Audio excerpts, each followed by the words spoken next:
Magandang araw po sa lahat at good news po, yun na nga po, dumating na po yung ating first sahod sa YouTube.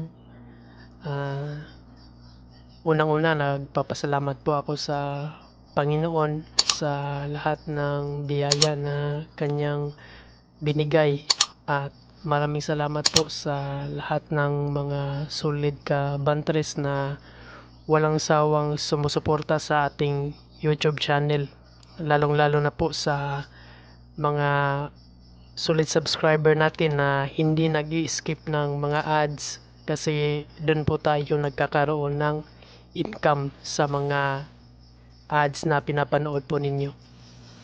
At disclaimer lang po, itong unang sahod ko po ay ito po yung actual na sahod ko at ipapakita ko po sa inyo yung actual computation ng ating sahod.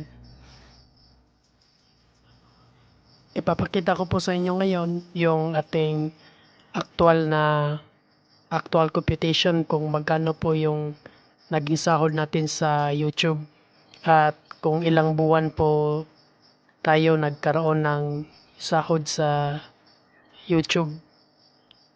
So, ito pong pinapakita ko po sa inyo ay ito po yung ating YouTube studio ng ating channel.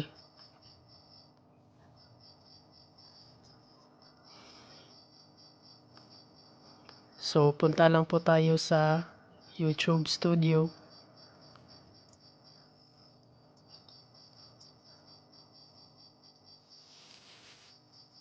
At siya nga pala, marami pong salamat sa ating 3,982 subscribers. So, marami pong salamat sa inyong pagsuporta sa ating channel. At sana kung hindi pa po kayo nakasubscribe ay mag-subscribe na po kayo at hit the bell button na rin para maging updated po kayo sa mga videong i-update po natin tungkol sa pag-aalaga natin ng mga chicken broiler. So pag punta po natin dito sa ating YouTube studio, punta lang po tayo dito sa analytics. Dito po ito po yung itsura ng analytics. At punta lang po tayo dito sa revenue. So dito sa revenue po, dito po natin makikita yung computation kung magkano po yung ating sahod.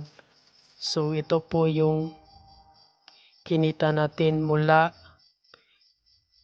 nag-start po ako na-monetize po nga po pala yung ating YouTube channel noong July. Kaya hindi na po dito nakita yung July.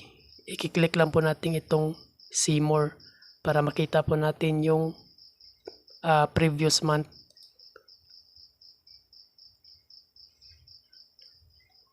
So ayan. So ito na po, na-monetize po tayo nung July, kaya nagkaroon po tayo dito ng $23.67. At nung August naman,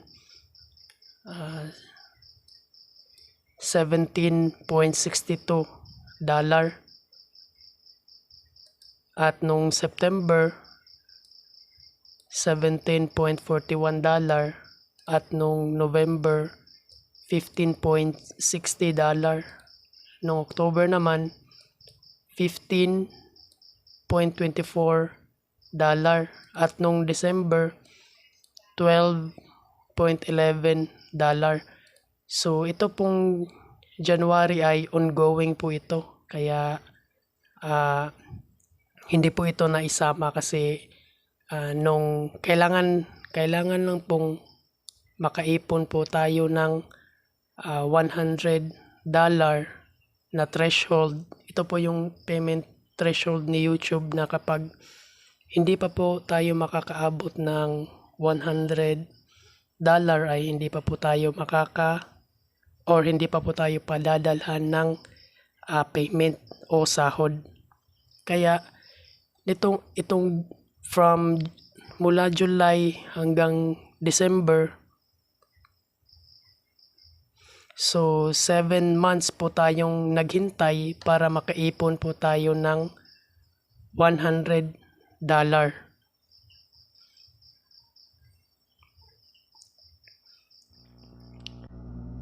So, yun na po, na ipakita ko na po sa inyo yung kinita po natin sa ating YouTube channel. So, hindi po tayo makaka-income ng ganun kung wala po yung suporta nyo, kaya parati ko pong inuulit-ulit yung pasasalamat ko po sa inyo. At sa mga beginner dyan na nag-uumpisa sa kagaya ko na nag-uumpisa sa pag-YouTube, ay huwag po kayong sumuko at tatagan nyo lang po yung loob ninyo, kasi magbubunga po yung lahat ng mga paghihirap nyo at yung mga sakripisyo nyo balang araw. So yun na po, mula July hanggang sa December, so nagkaroon po tayo ng $101.62 na ipon sa YouTube, kaya na-meet na po natin yung payment threshold ni YouTube sa loob ng 7 buwan. Kaya naman pagdating ng January 21, nag-send na ng email si YouTube sa atin na babasahin ko lang. Nag-send na siya ng "We send a payment for your AdSense for YouTube", yung ating mula nung January 21, 2023. At nag-inquire po ako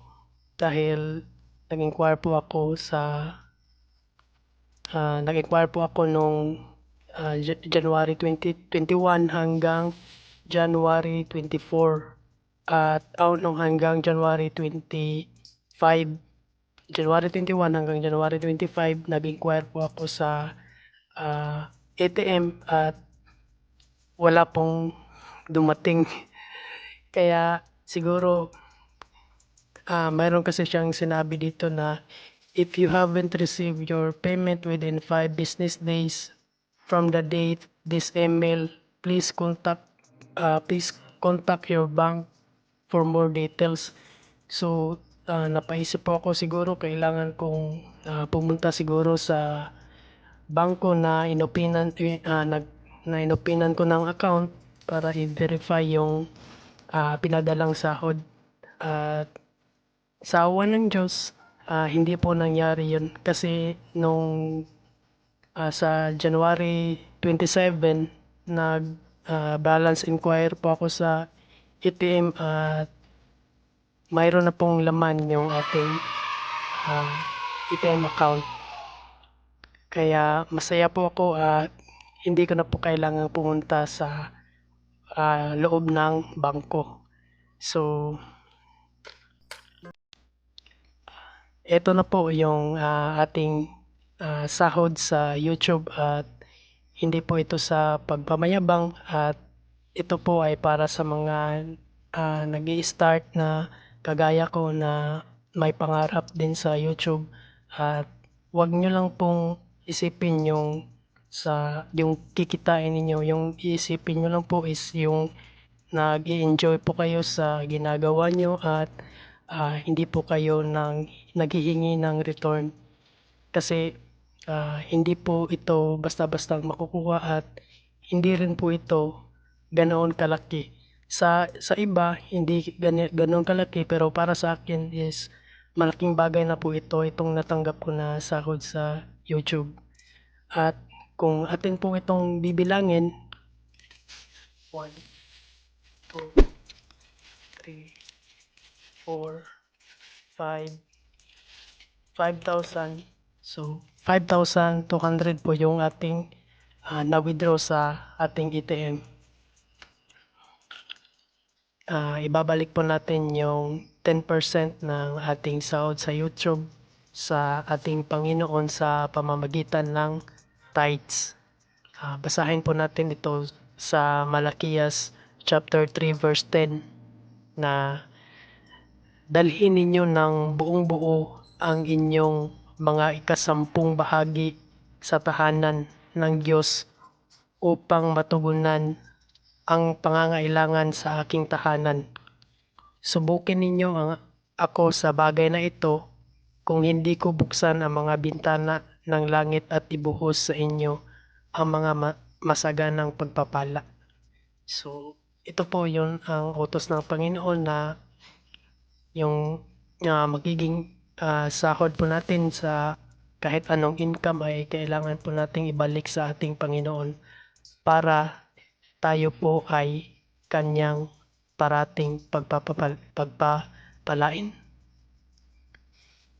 Marami pong salamat sa lahat ng tumapos ng video at dahil tinapos niyo po yung ating video ay mayroon po tayong pag-giveaway. So, mayroon po akong ipapakitang picture sa inyo. So, ito po yung picture. Pwede nyo po itong i-screenshot or i-post yung video at so, kailangan nyo lang pong tandaan yung picture na yan. Kasi, nung sa previous video ko po, ibinahagi ko po yung sa ating 4th batch 90 heads. So, sa mga solid kabantris natin na parating na sumubaybay sa ating 4th batch 90 heads ay alam na alam po nila ito na nagkaroon po ako ng everyday upload nung 4th batch 90 heads at ito pong picture na ito ay kailangan nyo po itong hulaan kung anong day. So, tatlo po yung criteria na kailangan nyo pong mahulaan kung anong day ko po ito in-upload. Kailangan nyo pong i-screenshot yung minutes or yung title nung video. So, tatlo po yung kailangan at yung last po ay kailangan po kayong naka-follow sa ating Facebook page. So, ilalagay ko po yung Facebook page dito sa description box at doon po kayo mag-message ng inyong sagot kung ano po yung hula ninyo, kung anong day, ano po yung title ng video at kailangan po kayong at yung minutes at kailangan pong naka-follow po kayo sa ating Facebook page. So, yung first na tatlong unang makasagot po ay mayroon pong 300 na worth GCash. So, kailangan nyo po talagang mag-message doon sa Facebook page kasi doon po tayo mag-communicate. At yung pangalawa naman is 200 po yung mapapanalunan at yung panghuling makasagot ay 100. So, i-update ko po kayo sa ating susunod na video kung sino po yung mga nanalo sa ating challenge at maraming salamat po sa lahat ng tumapos ng video at magkita-kita po tayo muli sa susunod na video mga solid kabantres.